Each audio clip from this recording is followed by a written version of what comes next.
Hello বন্ধুরা, সবাইকে স্বাগতম পুতুলের হেসেলে। আশা রাখি সবাই সুস্থ আছেন, ভালো আছেন।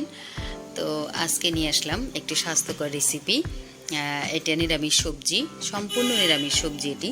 তো সকালে দেখা যায় যে রুটির সাথে পরোটার সাথে আমরা বিভিন্ন ধরনের মিষ্টি জিনিস খেয়ে থাকি, সাথে ঝালও খেয়ে থাকি, ডিম খেয়ে থাকি, তো ভাজিও খেয়ে থাকি। তো সবজি এভাবে একটু করলে দেখা যায় যে বেশ ভালো হয়।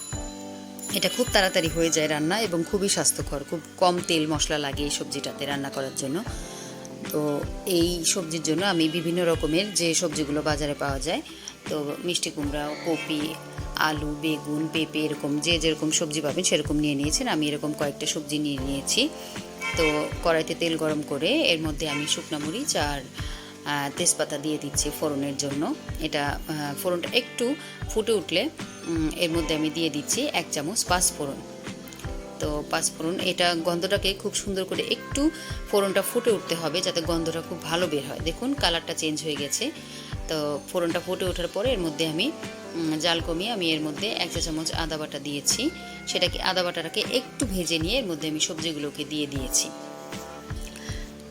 সবজিগুলো দেওয়ার পরে আমি এর মধ্যে একটু হলুদ আর লবণ দিয়ে দিব। সবজিগুলোকে দিয়ে হলুদ আর লবণ দিয়ে এর মধ্যে আমি সবজিগুলোকে কষাবো।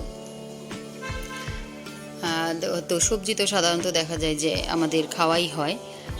তো একটু সিম্পল ওয়েতে যদি একটু সাধারণভাবে আমরা কম তেল মশলায় খাই, তাহলে সেটা আমাদের জন্য একটু বেশি উপকারী হয়।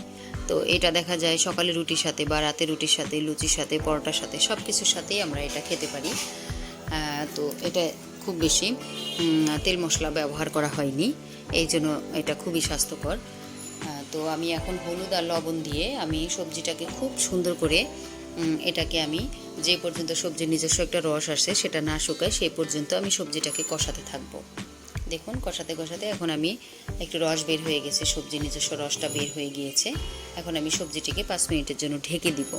যেহেতু এটার মধ্যে লবণ দেয়া হয়েছে, এখন সবজিটা আস্তে আস্তে মজে যাবে। তো এর মধ্যে 5 মিনিট পরে আমি দেখেন ঢাকনি খুলে নিচ্ছি। এর মধ্যে আমি দুবার নেড়ে দিয়েছিলাম। তো সবজিগুলো মজে গিয়েছে, সুন্দর কষানো হয়ে গিয়েছে। এখন আমি এর মধ্যে কিন্তু আমি ঝালও বেশি ব্যবহার করিনি, ঝালটা আপনারা প্রয়োজন অনুযায়ী খাবেন। তো যেহেতু এটা সকালবেলা রুটির সাথে নাস্তার সবজি, সেই হিসেবে আমি একটু ঝালটা কম ব্যবহার করেছি। তো ঝালকেও বেশি খেতে চাইলে আপনারা ঝাল দিতে পারেন, কোনো অসুবিধা নাই। তো আমি এখন সবজিটাকে সিদ্ধ হওয়ার জন্য দিব আর 5 মিনিট। এমনভাবে সবজিটা সিদ্ধ হবে যেন সবজিটা আস্তে আস্তে থাকে, কিন্তু ভেঙে না যায়, একদম গলে না যায়। দেখুন 5 মিনিট পরে দেখুন একদম সবজিটা খুব সুন্দর সিদ্ধ হয়ে গিয়েছে, সবজি আমার রান্না হয়ে গিয়েছে। এর মধ্যে আমি আর কোনো কিছু মেশাবো না। দেখুন সবজিটা হালকা হাতে একটু নাড়তে হবে, সবজির রসটাও শুকিয়ে গিয়েছে। এখন আমি সবজিটিকে সার্ভ করে নিব, তুলে নিব কড়াই থেকে। দেখুন একটু সবজিও ভাঙেনি এবং সুন্দর সিদ্ধ হয়েছে। এটা রুটির সাথে, পরোটার সাথে খুবই ভালো লাগে। তো আমার এই পাঁচমিশালি সবজির রেসিপিটি যদি আপনাদের ভালো লাগে তাহলে ছোট করে একটা লাইক দিবেন। আর সবাই আমার চ্যানেলটি সাবস্ক্রাইব করবেন, চ্যানেলের পাশে থাকবেন। সবাই ভালো থাকবেন, সুস্থ থাকবেন। নতুন কোনো রান্না নিয়ে আসবো পরের দিন।